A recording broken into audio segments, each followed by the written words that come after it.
Yeah, we got back 7 o'clock Sunday morning. So Sunday was just trying to get acclimated back to being on the East Coast. And then yesterday was more of just another recovery day with recovery lift. And so today will be a normal practice, and we take off tonight. And everyone's healthy, and obviously really excited. Being a regional champion is, you know, unbelievable. And that's what makes the event on Saturday for all four teams it's the most amazing day in college basketball to bring four champions together and then play for another championship. So we're very excited about being a part of that and very honored and open for questions. Mike, are you surprised this has never happened before with you and Carolina playing each other? Yeah, I think probably, but I haven't thought about it. I haven't looked at it as us against Carolina. I've looked at us, we're playing in the Final Four. So the history of that, I've not paid any attention to. But in answer to your question, I'll pay attention to it right now. You didn't think I was going to dismiss you like that. Usually we've been high seeds if we're in, and if you're in a high seed, they've tried to put conference teams in where you wouldn't meet until the end. And so the closest we came was in '91, really, where we were both in the Final Four, and Kansas and Carolina played the game before we played Vegas, or else either we both were going to be eliminated, one, or you had a chance to play for the national championship. So that was the close. Then it would have been for everything. That would have been something. But but yeah, I guess it just works out that way. Is there like some significance for the sport overall to have both you guys? I think significant that four of these teams that have been four of the winningest teams in college basketball to be under one roof, and the team and the program that Jay has had in Villanova, which is in the last 5-6 years has been the leader, so to speak, in accomplishment. So that's an amazing thing. The way this tournament has gone too, it's amazing that that's happened. Like after the Arkansas game, you used the expression that the team had crossed. Yeah. That's not an expression you use much. I use it not with you or with people, but I have actually used it my whole life. You use the verb, so we put that. Verve is more of a public sentiment that I've shared. The crossing of the bridge is private. I've let you in. But can you let us in? Can you elaborate a little bit? Well, like I call it, in coaching or in teaching, let's just say in teaching, you get a chance to help an individual or a group cross the bridge of limits. And that's the whole purpose for education and whatever is to change limits and increase what a person is capable of doing. And as a teacher, if you help that person or team go through and develop a new limit, I call it crossing a bridge. And it's the best thing that a teacher can do. And it's why we should celebrate teachers in our country. We get paid a lot as coaches and whatever, but there are so many folks out there who the reason they do this is to cross those bridges with kids, and then especially in amateur athletics, you wouldn't say that you're crossing a bridge with a pro team. They've crossed a lot of bridges, and but you get a chance to do that with a team. I mean, what Hubert's done in his first year to get his team to do that is magnificent. And same thing for our guys. It's unbelievable. And we should take joy in that. And then now there's another there's another one, and this one leads to the national championship. Coach, you had mentioned after the end of the regular season, new season, fresh start. Since then, Yeah. the guard play has been, over the top from all the guys, Jeremy, Wendell, AJ, and all of them. How have you seen them sort of mature in real time and, be able to get to the point where they're making some of the plays? Well, we wouldn't have won. I don't know what are we 32 and 6? We're 32, so we won a lot of games. Yeah, we won a lot of games and won the league before we played poorly for 2 weeks, and so they have done that. What happened during that time? We played really good teams who played well against us, and we didn't practice to the level just because we had come off of so many 8 out of 11 road games and stuff like that, and that hurt us. Our approach hurt us, and you went back to the other side of the bridge, and your habits that weren't gonna do very well. So that period of time from the loss to Virginia Tech till playing Cal State Fullerton, we had great practices, and we're healthy. So we got better, and then we had a heck of a region, and so we were in 4 really tough games against teams that were really good defensively and physical, and they made us better. We had to be better in order to beat them. So we're playing better than we did before that wall, but I think lessons that we learned from those mistakes, and then the competition. You get better if you beat really good competition, and that's what's happened for our team. Thank goodness. What made those practices great? The fact, one, that we could practice, and like you're not worried about, are we too tired? Are we, we only have a day in between games. We gotta, all coaches do this during the season, depending on their time. You compensate. There's only so much physically that you can do, and we needed to get back to having good physical, hard practices, and so we had the time to do that, and I think it helped us to have a Friday, Sunday, because that got us an extra practice day. Now it's squeezed in there where then we had to fly across the country, and we ended up playing 4 games in 9 days, but we were prepared before those 9 days to play better basketball. What are some of the challenges of facing a team 3 times in a season, and have there been any discussions, especially with some of the younger players, about the emotional aspect of this match? Yeah, we really haven't discussed anything with our team except travel plans yesterday. It was like, don't get academics. You missed a lot of school. Meet with your teachers. Pack tonight, and we'll start our preparation today for North Carolina. And what was the first part? Yeah. Strategically, what are some of the challenges? Yeah, the 3 game. No, I think, I really think each of us was a different team. We were different when we played them there, and so were they.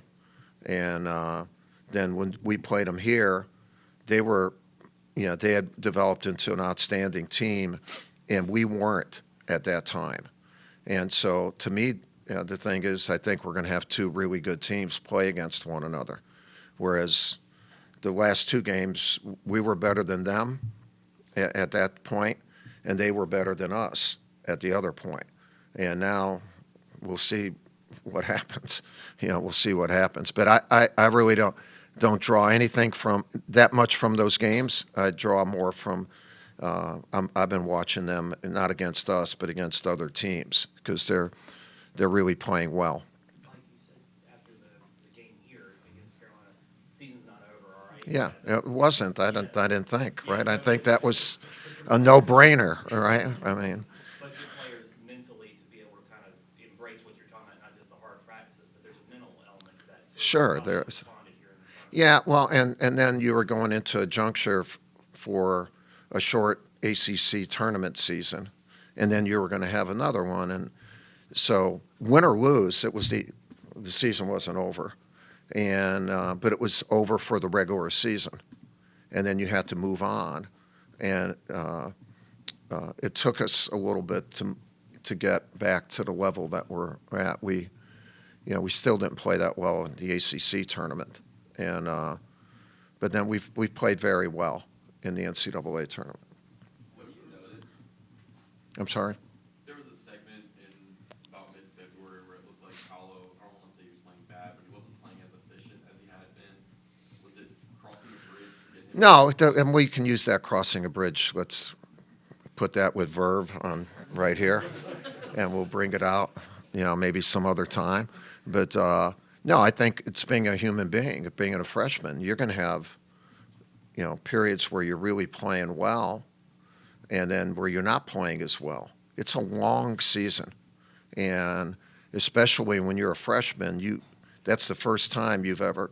They don't even come close to doing anything like that in high school. And by the way, they didn't do high school his senior year. So again, those are you learn from those experiences, and then what happens when you're not playing as well is to find out why, and then make corrections. But I wouldn't say he ever played bad.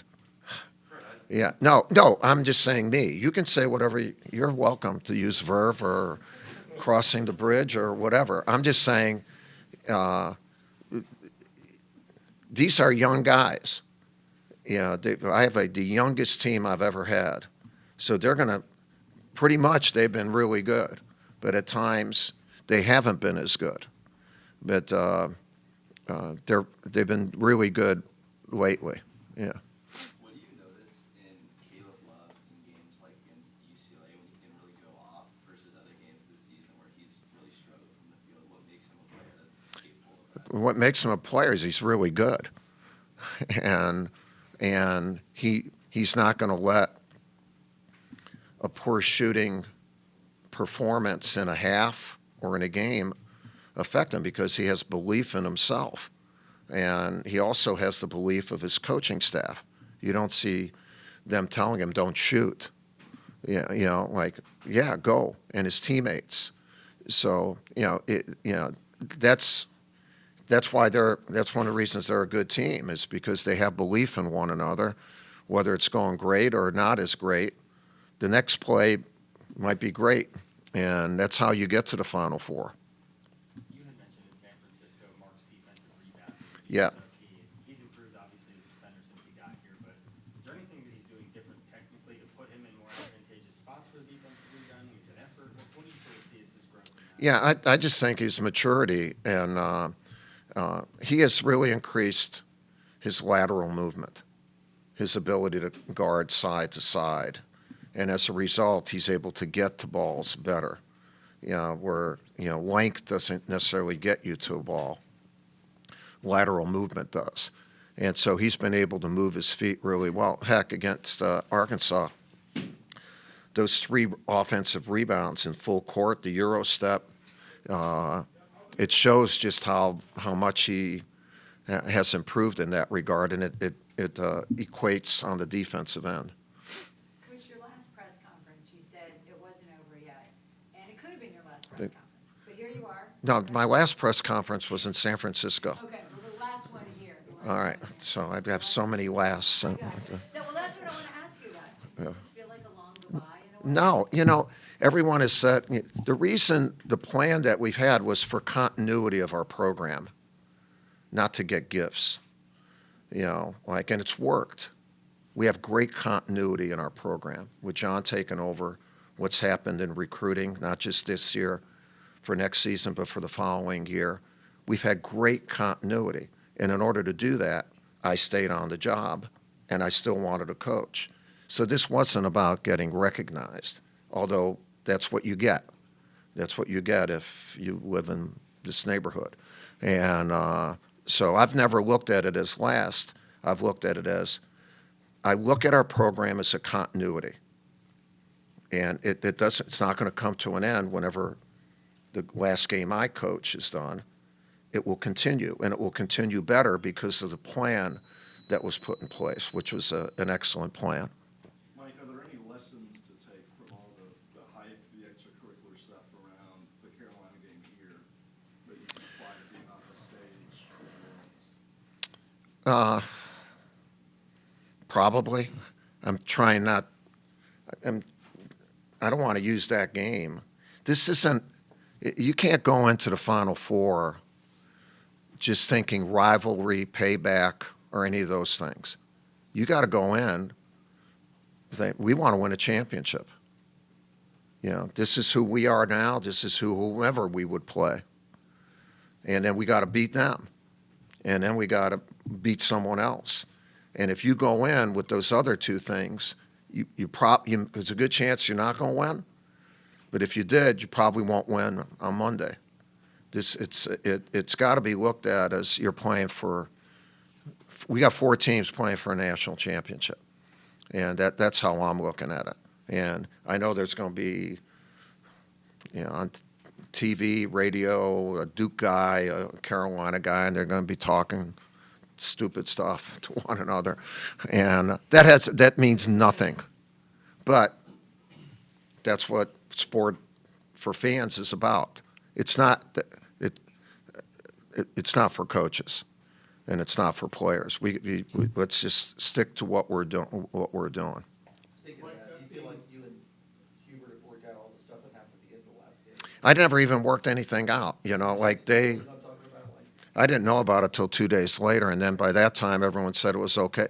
Look, yeah, Chuck Daly, God bless him, was one of the great guys, and he gave me an opportunity and PJ to be assistants with Lenny Wilkins on the Dream Team.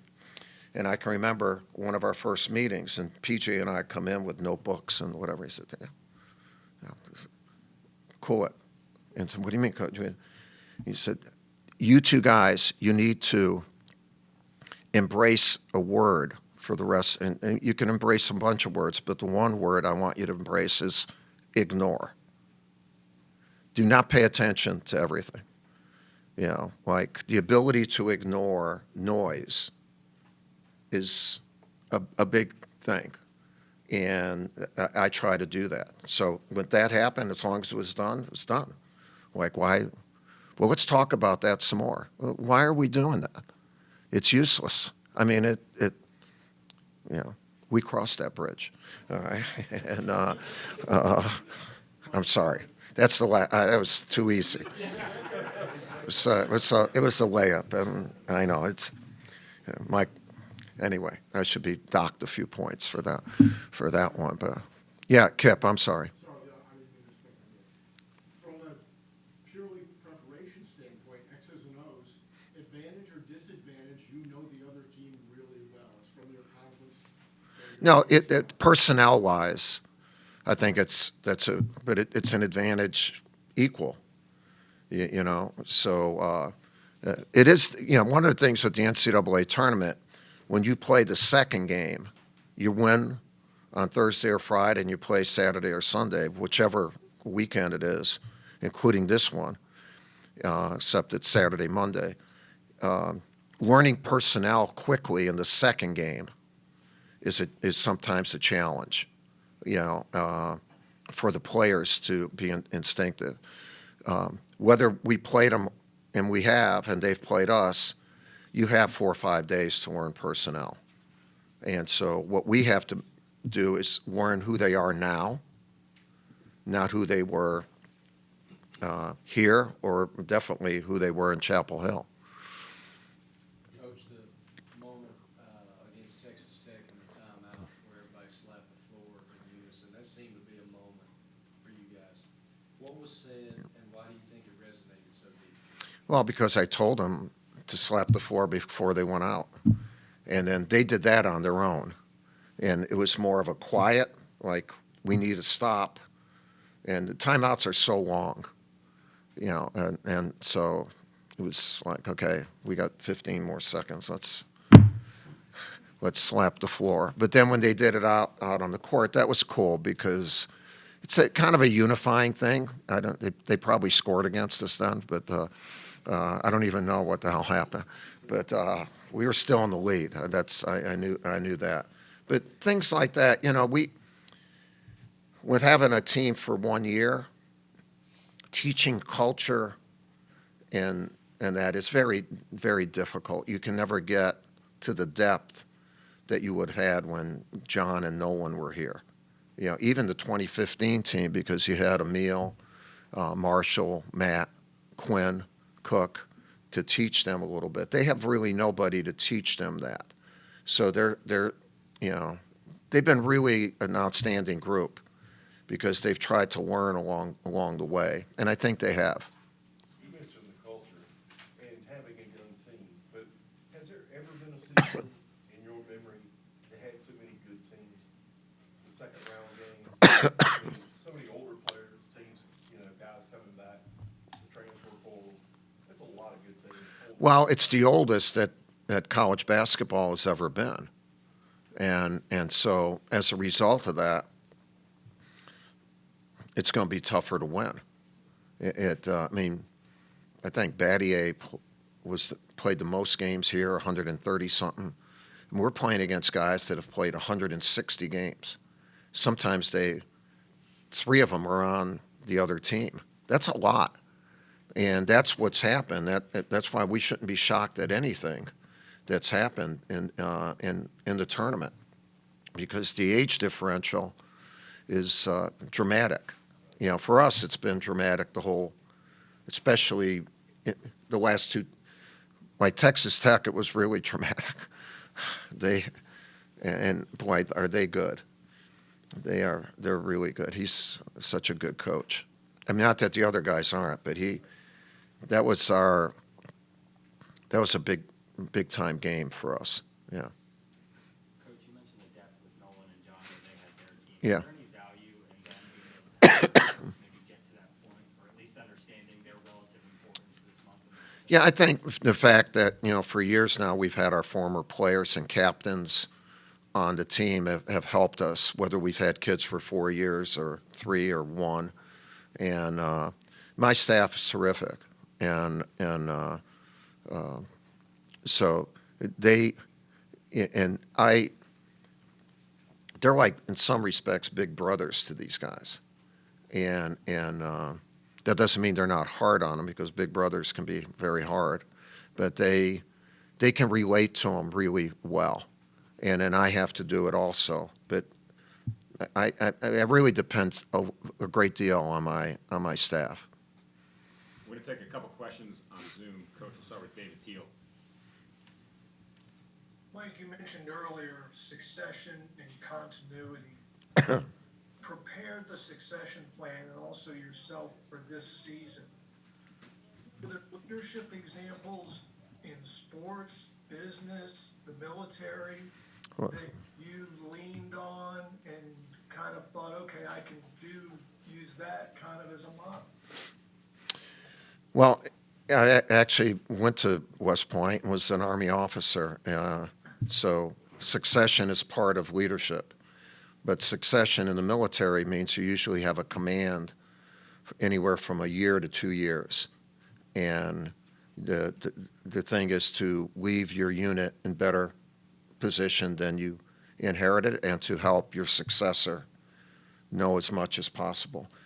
Greg Popovich and I did that with the U.S. team. We got to be really close friends, and we spent time before I stopped coaching, and then initially when he started coaching, and we still interact. And however, usually your command doesn't last 42 years. And it has to be looked at a little bit like in business. Do you like the culture that you have? Do you like how it's adapted along the way? Can you continue to do that adaptation with somebody new? And so whether it was John, it worked out that Vince Price chose John, or someone else, they had to be here all year in order to have this level of continuity. And a huge thing is recruiting, a big thing is recruiting.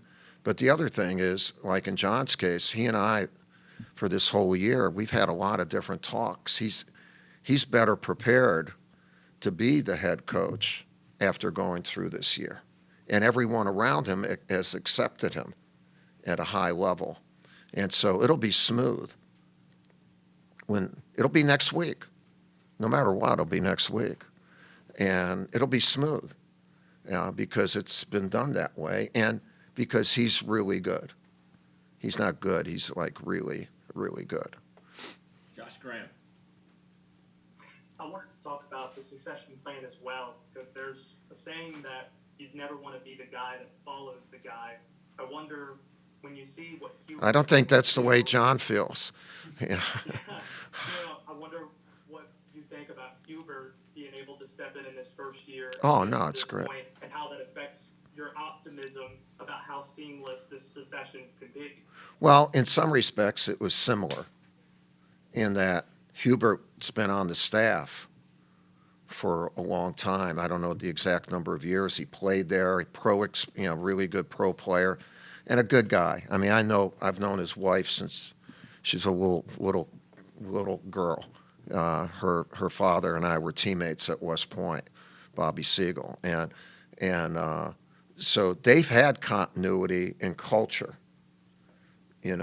Because Hubert plays a different style than Roy's teams did, but the culture is the same. The pride of being a Carolina player is there, and Hubert, he was on the staff. I mean, that's his life. So for him to get that across his unit, it's great to see. But he has it to get across to his team. So in that respect, it's similar. It's just that the timing is different. All right, last question, go to Pat Forty. Mike, I was reading a Sports Illustrated story from the 1990s in which you said if Duke and Carolina played in the championship game, in this area, people-wise, if one of us beat the other in the championship game, I wouldn't wish it on anybody. It would be horrible. This isn't quite the championship game, but it's as close as you can get. Do you still feel that way, or do you feel differently? Well, who wrote the article? Alexander Wolf. Oh. Sketchy, I know. No, he's somebody that's pretty damn good. And, well, I was a lot younger, and so I probably have learned from my mistakes in that regard. I think the area, no matter what, will still go on in some respects, but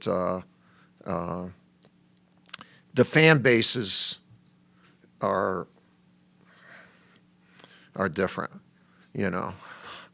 and with the proximity, it's so it evokes things that can't be done in other areas. So go at it, whatever. But I'm not going to be a part of it, and no matter what happens, I'm not going to be a part of it. And just like I've tried to be for the whole time I've lived here. So we've always been the minority here. So I guess that's where my Polish thing comes. That helps me a little bit in that regard. All right, Coach, thank you. Anything? All right. Thank you all.